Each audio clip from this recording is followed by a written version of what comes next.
বিশেষভাবে অনুরোধ করছি ফাহাদ স্যারকে তার মূল্যবান বক্তব্য প্রদানের জন্য তাকে মঞ্চে আহ্বান জানাচ্ছি।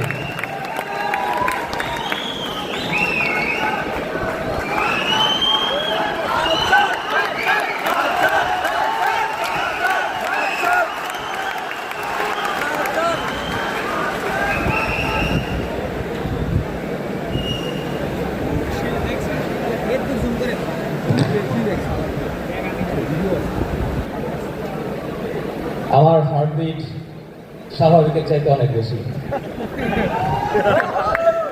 আমার আজকে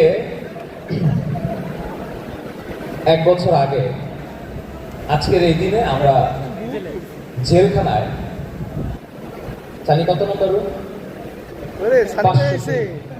5 তলার 502 নম্বর রুমে আমরা 33 জন আসামি একসাথে জীবন পার করছিলাম।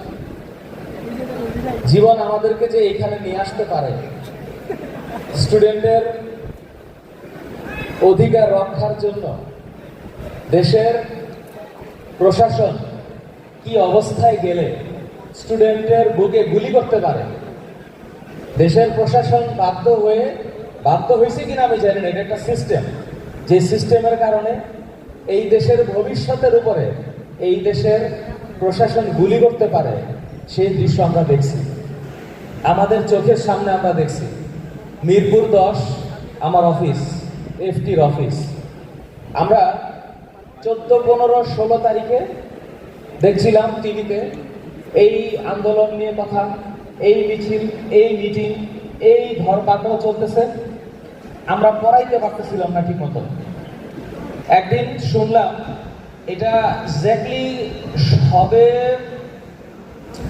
সম্ভবত 22 জুলাই, না হ্যাঁ 22-23 এরকম একটা সময় বিইউপি স্টুডেন্টদের উপরে আর্মি এবং পুলিশের একটা ব্যাপক সংঘর্ষ হয় এবং ডিওএইচএস এলাকায়, আমি জানি না এখানে ডিওএইচএস এর কি আছে, মিরপুর ডিওএইচএস এর ওই দিন মিরপুর ডিওএইচএস এ বিইউপি এমআইএসটি স্টুডেন্টদের উপর একটা অবর্ণনীয় ধ্বংসযজ্ঞ চলছে এবং ডিওএইচএস এর মতো একটা কনজারভেটিভ এলাকায় স্টুডেন্টদের উপরে এইরকম আঘাত আসতে পারে, এটা শোনার পর আমি সানিকে বললাম চল দেখতে হবে যে কি হয়েছে।